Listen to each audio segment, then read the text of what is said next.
I know that together we can get through this. So please, for the next 4 weeks, stay at home, protect the NHS and save lives. That was Prime Minister Boris Johnson, who on the 1st of November announced a second lockdown for England. Non-league clubs are struggling with the lack of games and are facing a big loss of income, which makes it harder to keep the clubs afloat during these tough times. Though it's not just the loss of gate receipts that'll put a hole in non-league clubs' pocket, with AFC Totton chairman Wayne Mew explaining another way that lockdown has caused financial strain for clubs like his.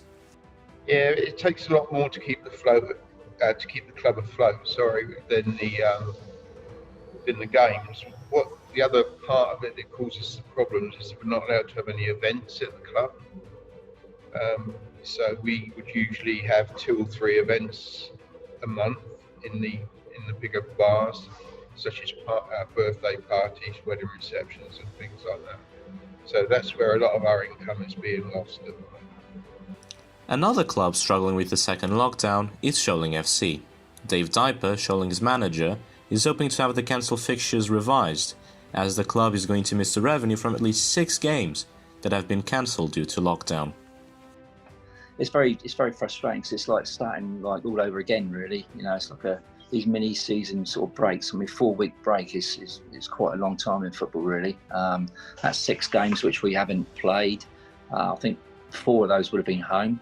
But I think the Southern League now have actually, you know, started to sort of like think down the routes of trying to save money for clubs for a change. And I think they're going to be revising some of the fixtures which would normally be on a Saturday. Obviously, some of those have been called off, like Biddeford and Barnstaple, and normally it would go into evening games, but they're looking at it now and trying to rejuggle the fixtures for the rest of the season. After the first lockdown, non-league clubs were limited to allowing in 30% of their total capacity, with some areas being reduced to 15%, with clubs expecting the same guidelines when the second lockdown is lifted. Non-league clubs need assistance more than ever, with companies such as My Club Group providing support through marketing and even crowdfunding schemes for clubs across the lower end of the footballing pyramid, as former Crystal Palace striker and current My Club Group ambassador John Solako explains. Certainly from sports clubs' point of view, it's just been absolutely disastrous.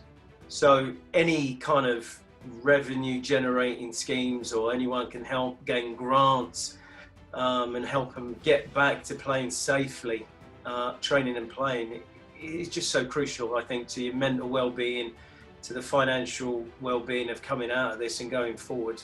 It's just going to be absolutely amazing. So, I mean, my club has been something really special, and I think it's just going to grow, and I think especially grassroots sports are going to need organisations and help, as from My Club Group, to get them back playing and to go forward.